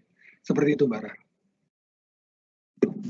Baik Pak Rimbawa dan Pak Vano tadi juga sudah menjelaskan Prof. Hussein, ada celah Pak ya, ada kesempatan untuk berkolaborasi dengan institusi pendidikan, khususnya dengan Universitas Negeri Makassar. Pak, mungkin saya mau buka pertanyaan dulu untuk audiens yang sudah masuk ke hotline kita. Ada di running text channel YouTube Tribun, ada hotline, informasi hotline yang bisa dihubungi untuk menyampaikan pertanyaannya. Oke, pertanyaan pertama, ini yang simpel dulu, ini soalnya bawah agak panjang. Ini tapi sebelum saya menyampaikan pertanyaannya, saya mau kasih tahu selamat ya. Aduh sayang sekali ini anonymous, tidak ada namanya. Padahal kita mau ngasih hadiah saldo link aja Rp250.000. Yang merasa namanya nggak ada ini, nanti coba kontak kita ya di hotline yang jalan-jalan di running text channel YouTube-nya Tribun Timur. Pertanyaannya mungkin untuk Pak Edi nih, tapi mungkin kalau bapak-bapak ada yang punya jawabannya langsung ini aja Pak, langsung dijawab. Ini pertanyaannya, wira usaha online yang bagus. Oh, maksudnya ini usaha online yang bagus saat ini apa sih Pak? Kira-kira segmen apa Pak? Mungkin pertanyaannya seperti itu. Segmen apa nih digital entrepreneurship yang lagi oke kita kembangkan sekarang?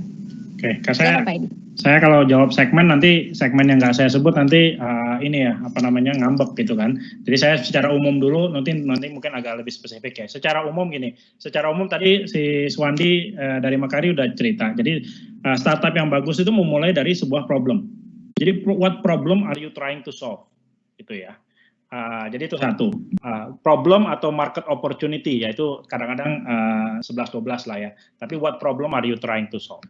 Yang kedua, problem tersebut harus cukup besar.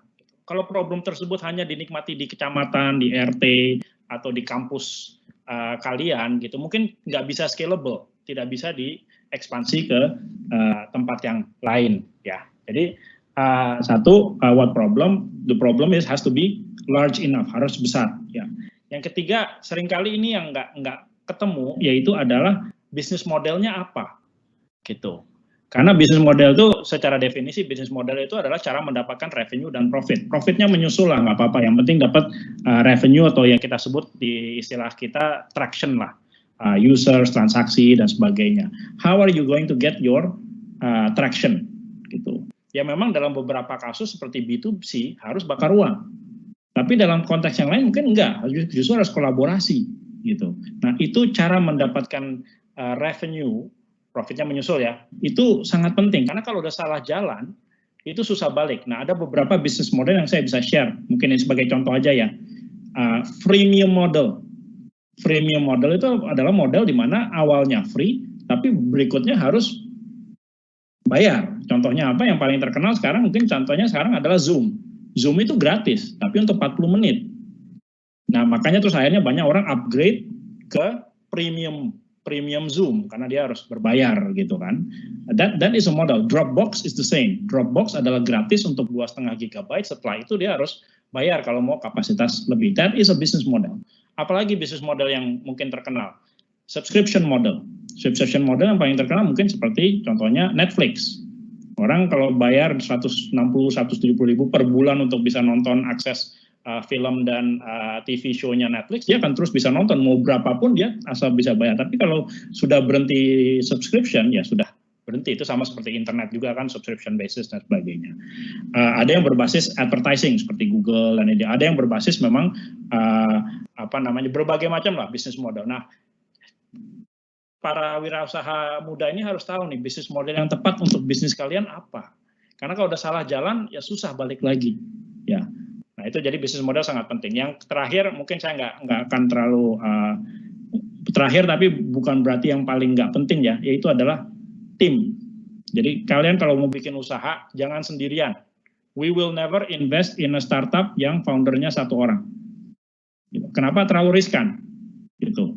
Ya, kalau terus foundernya bikin startup satu orang, tiba-tiba dibajak sama Bank Mandiri, tawarin 15 juta per bulan gitu kan, nggak bisa nolak gitu kan, ya udah gitu, ditinggal kan startupnya gitu kan, ya.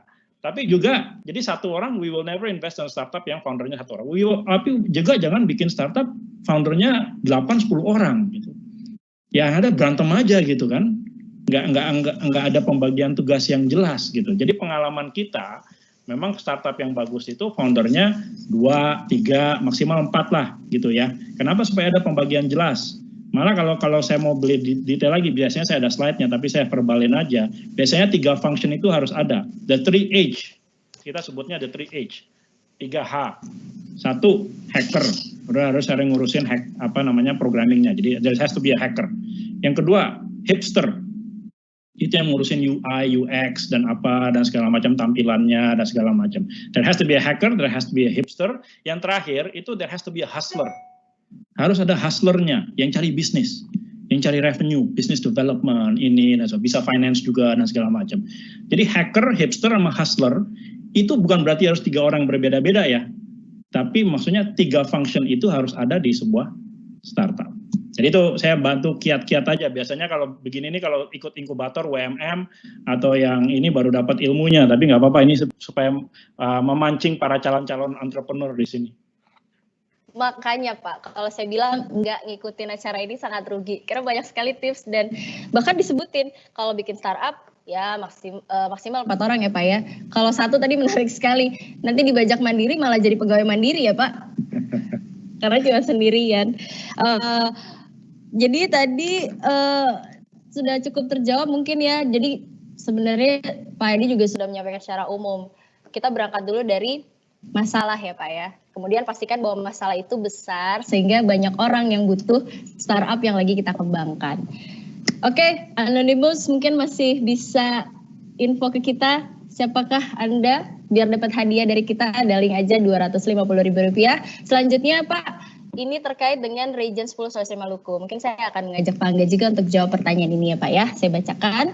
Assalamualaikum warahmatullahi wabarakatuh. Salam kenal dengan Firman Syah Ibrahim. Halo Mas Firman.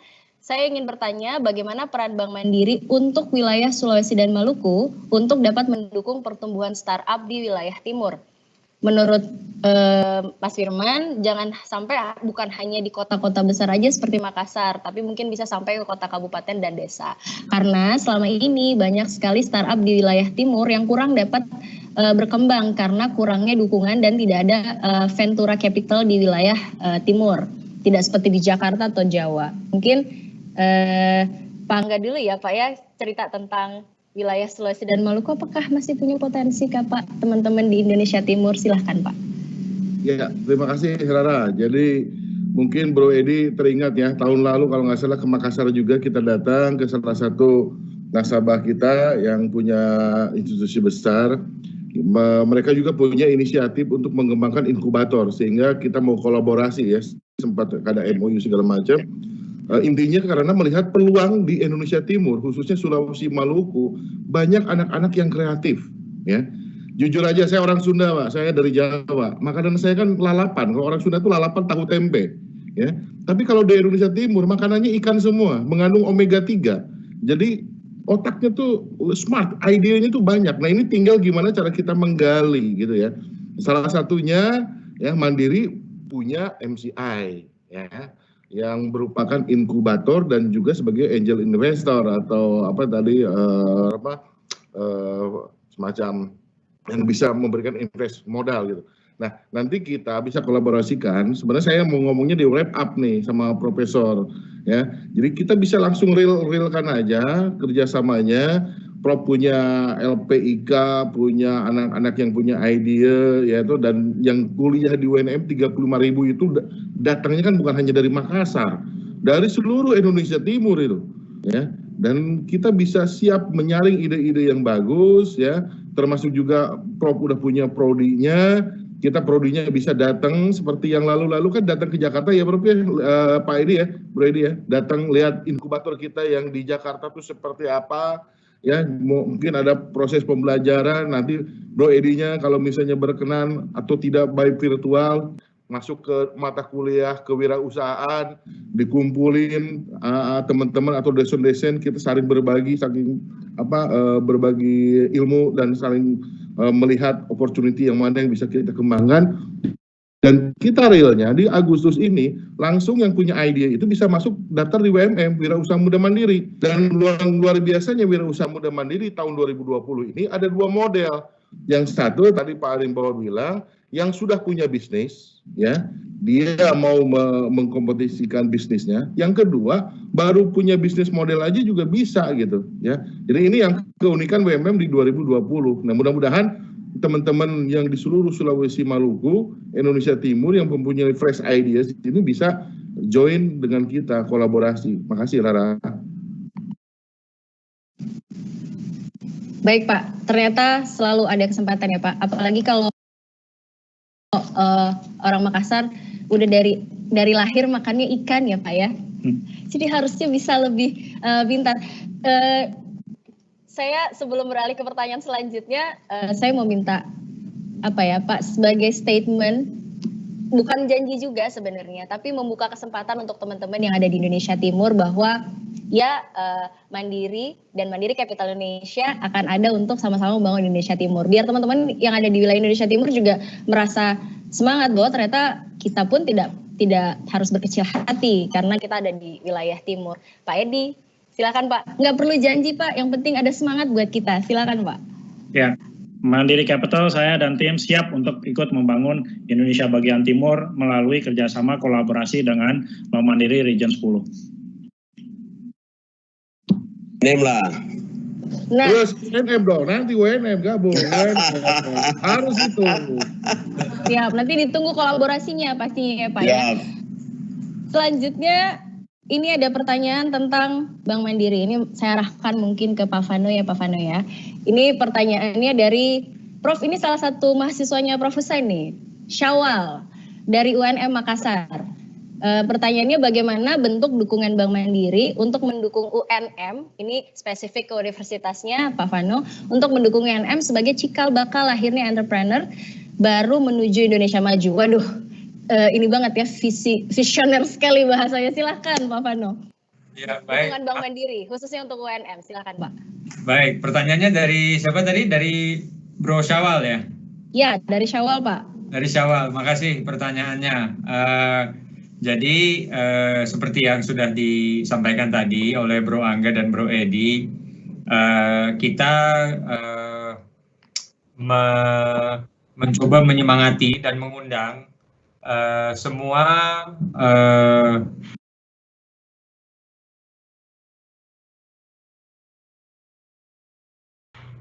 generasi muda yang punya passion dan punya ide-ide yang bisa problem solving ideas ya,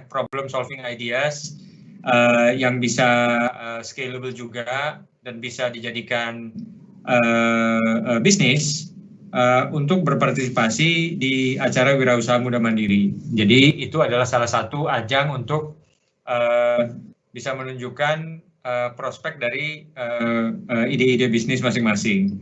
Jadi itu yang paling konkret, itu yang paling real. Silakan ikut pendaftaran, gitu kan. Yang kedua, tentunya Mandiri Group dalam hal ini MCI bisa difasilitasi juga oleh timnya Bro Arimbawa adalah kalau memang diperlukan adanya sharing session misalnya mengenai apa sih lesson learn dari startup yang gagal dan lesson learn dari startup yang sukses dari mungkin skala kecil, menengah maupun besar. Saya yakin kita sangat open untuk melakukan sharing session tersebut.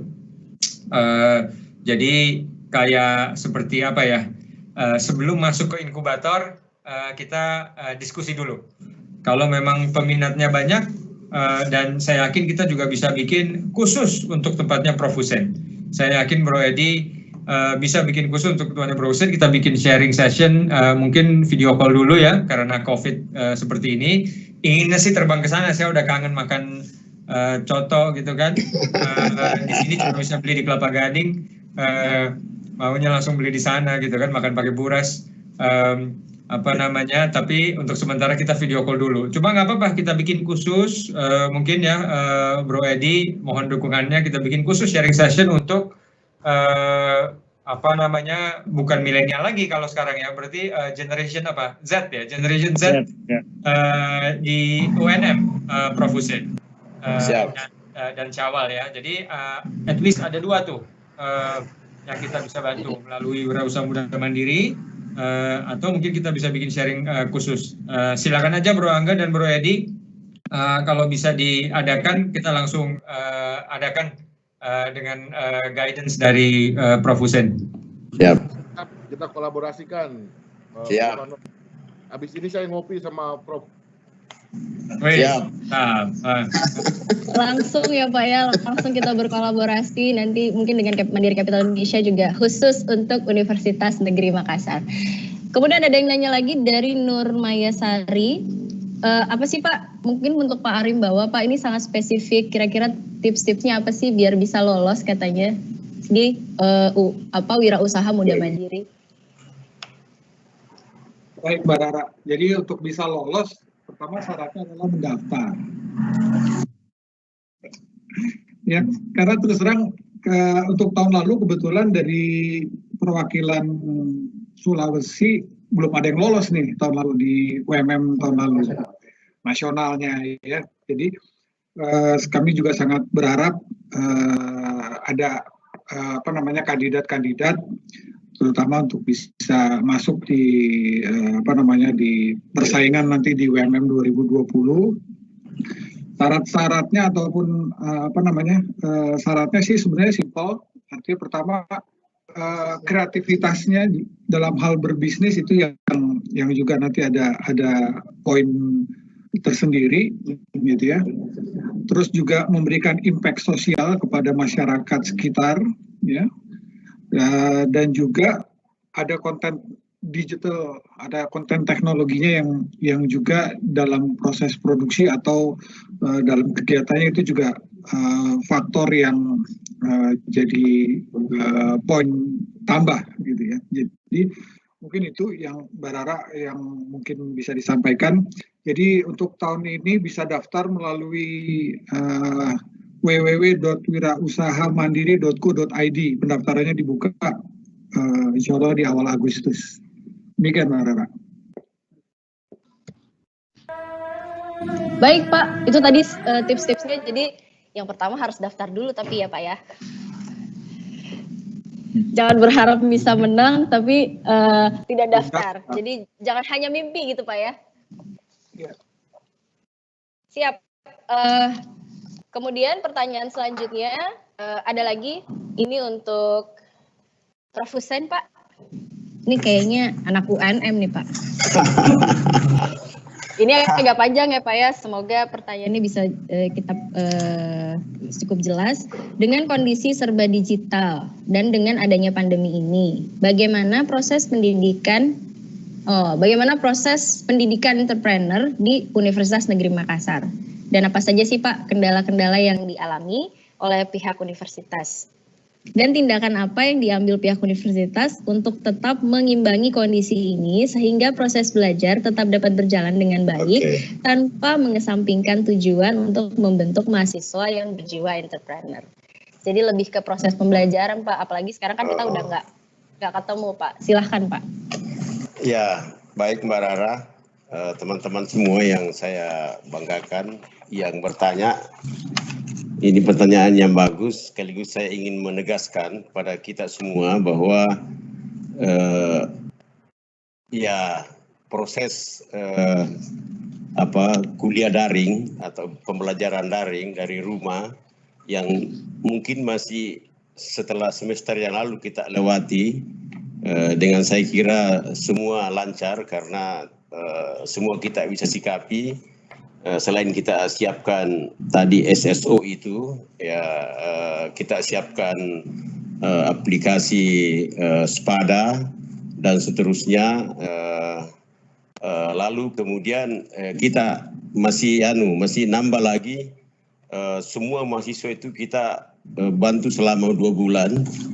Itu kuota untuk kuliah daring ya, kuliah online. Sehingga menurut kami ya lancar-lancar saja, nggak ada kendala di situ yang berarti. Nah, semester berikut hingga akhir Desember itu kita semua akan full daring, full online. Nah, kita udah siapkan semua. Bahkan teman-teman dosen saya sudah sampaikan bahwa kalau semester kemarin kita itu kelihatan katakanlah dalam merancang proses pembelajaran, tiba-tiba hadir COVID, maka perencanaan pembelajaran kita itu tujuannya itu dirancang dalam bentuk offline, sentuhan langsung. Jadi mungkin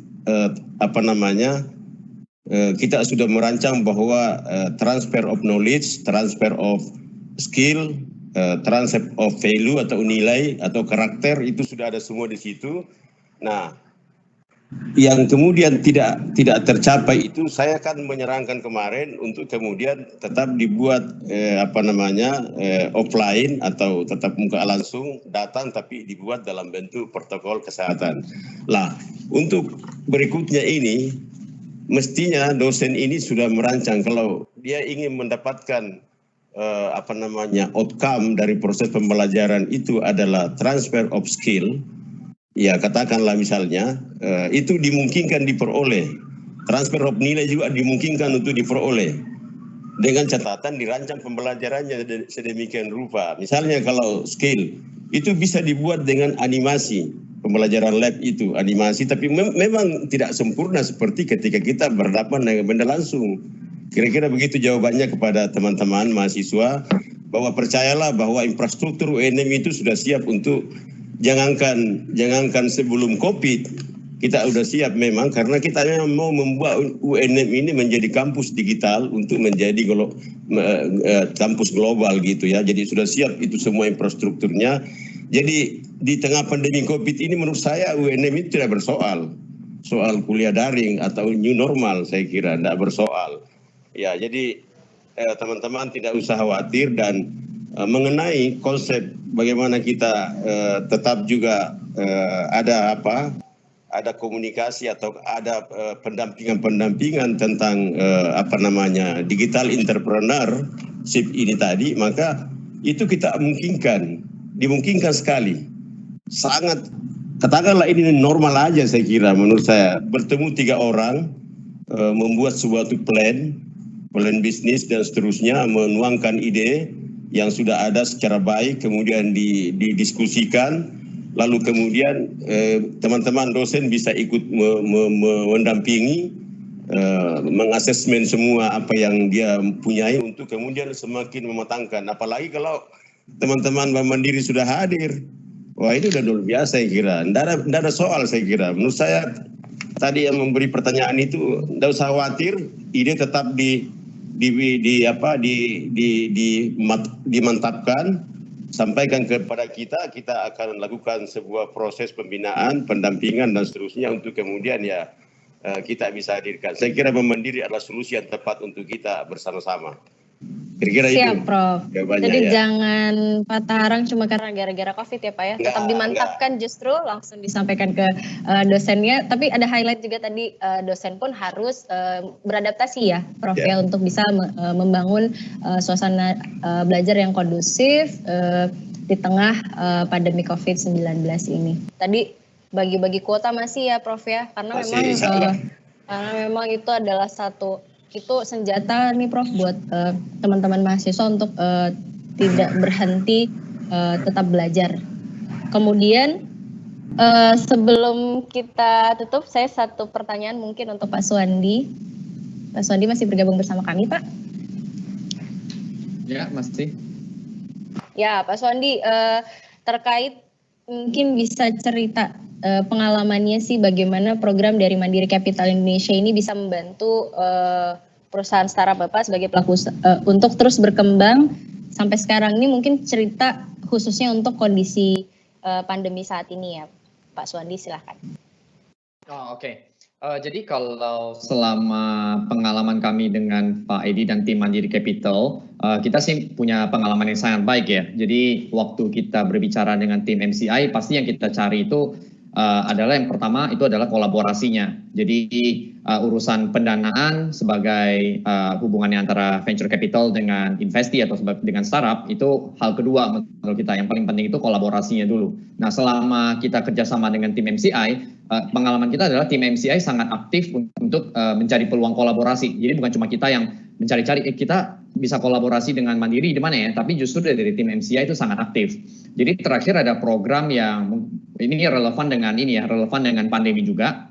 Kita berkolaborasi dengan tim dari International Banking Wholesale dan SMI ya, untuk membantu nasabah Mandiri yang level UKM untuk memiliki pembukuan yang lebih baik. Jadi kalau dengan adanya pandemi kan semakin sulit untuk kolaborasi di satu lokasi yang sama. Jadi kalau kita menggunakan sistem aplikasi berbasis web, harusnya UKM atau entrepreneur itu lebih mudah dalam mengelola pembukuan. Dan yang membuat lebih menarik lagi adalah kita punya beberapa solusi integrasi secara teknologi atau secara IT antara pembukuan lewat aplikasi seperti jurnal dengan rekening Bank Mandiri milik nasabah tersebut. Jadi itu contoh kolaborasinya. Jadi kalau yang saya ingin garis bawahi adalah bicara soal pengalaman dengan Mandiri Capital Indonesia, kita punya pengalaman baik karena tim MCM memang secara aktif mencari peluang kolaborasi sehingga nasabah bisa merasakan impact dari teknologi yang lebih modern. Itu pendapat saya.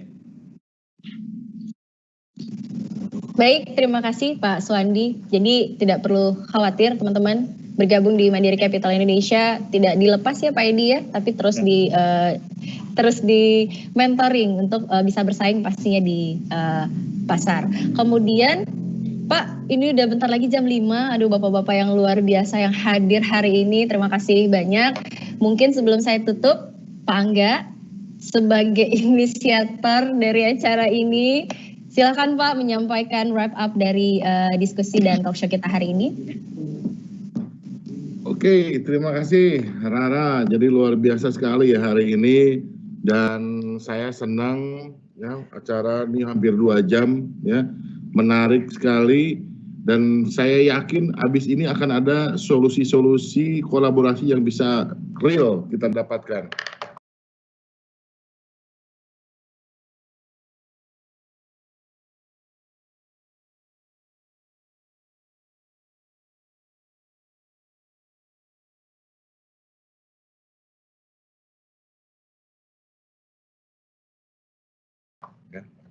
Yang pertama, saya udah beberapa catatan nih. Tadi Prof. Hussein cerita bahwa di UNM sudah mempersiapkan dengan begitu gamblang. Dan bukan hanya sesaat, kalau saya lihat tadi dari tahun 2010 tuh, Prof. punya slide itu.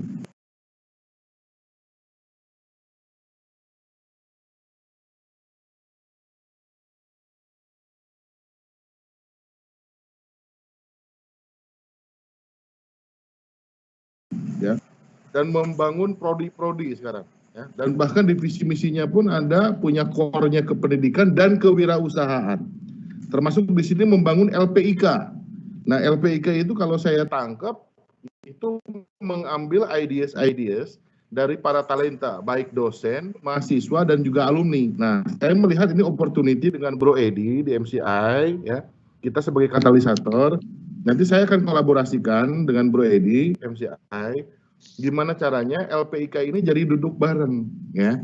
Mulai dari dosen-dosennya, ya, yang tadi megang prodi atau misalnya ada jurusan, ada dari fakultasnya, ya. Kita lihat dulu, mau ngelihat MCI yang di Jakarta monggo, mau nanti lewat virtual kita sharing session monggo. Yang kedua, ini lainnya kalau ada ide-ide bagus kita ambil, ya bisa jadi untuk diinkubasi. Jadi intinya kalau misalnya LPIK mau jadi inkubasi, inkubator, kita bisa bareng-bareng kolaborasi dengan MCI. Ya. Lalu yang kedua dari sisi startupnya sendiri. Startup ini kan tadi Bro Edi udah mulai menceritakan bedanya startup dengan UMKM. Kalau startup ini kan non-linear atau yang pertumbuhannya eksponensial. Nah, banyak kan teman-teman yang punya ideas, kadang-kadang yang linear, business as usual, dianggap menjadi startup. Nah, banyak hal-hal yang perlu di-sharingkan oleh pelaku termasuk Bro Edi dari MCI dan juga dari para alumni-alumni atau yang investinya, ya tadi dari Mekari gitu ya. Nah, terus yang selanjutnya kerjasama UNM ini ada dua, yaitu melalui MCI dan juga WMM. WMM ini Agustus kita bisa jalan. Kalau Agustus tidak jalan, kemarin itu 2019 ada alumni UNM yang ikut sampai ke Palembang, Pak Birawa, Palembang. Jadi sampai ke Palembang itu untuk tes tahap akhir nasional. Jadi yang alumni UNM itu udah lolos di tahap seleksi Sulawesi. Iya Pak, iya Pak. Kita harapkan tahun ini pas di nggak masuk jadi judul 1, 2, 3 gitu. Jadi inkubasi. Nah, mudah-mudahan di 2010 ini dengan semangat yang luar biasa kita bisa meloloskan perwakilan dari UNM ya. Ya.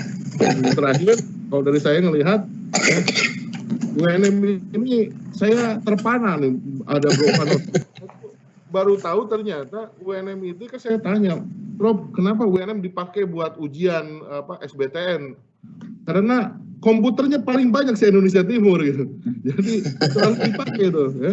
Dan saya terpana juga 35.000 mahasiswa itu masing-masing punya user Wi-Fi sendiri. Jadi mobile Wi-Fi seperti tadi yang Profesor sampaikan, itu sampai ratusan juta bahkan miliaran untuk 1 tahun kerjasama dengan Telkomselnya. Artinya apa? Infrastruktur UNM sudah siap mengembangkan mahasiswa menjadi digital entrepreneurship. Nanti tinggal kita kolaborasikan, kita bisa jadi kenyataan mulai dari Agustus ini. Ya, mudah-mudahan kerjasama mandiri, ya, kerjasama dengan UNM ini bisa membawa keberkahan, kemaslahatan bagi pembangunan SDM di Indonesia Timur. Mungkin itu aja yang ingin saya sampaikan. Sekali lagi salam hormat, terima kasih untuk para pembicara, Bro Fano, bos saya, Direktur CFO-nya Mandiri, ya Prof. Hussein, ya selaku Rektor UNM yang jadi teladan saya selalu. Ya Bro Edi, ya di sini ada Bro Arimbawa. Kalau ingat Arimbawa saya ingat Palu, ya. Dan juga Bro Suwandi dari Mekari. Terima kasih. Mungkin dari saya itu aja. Terima kasih Rara. Assalamualaikum warahmatullahi wabarakatuh.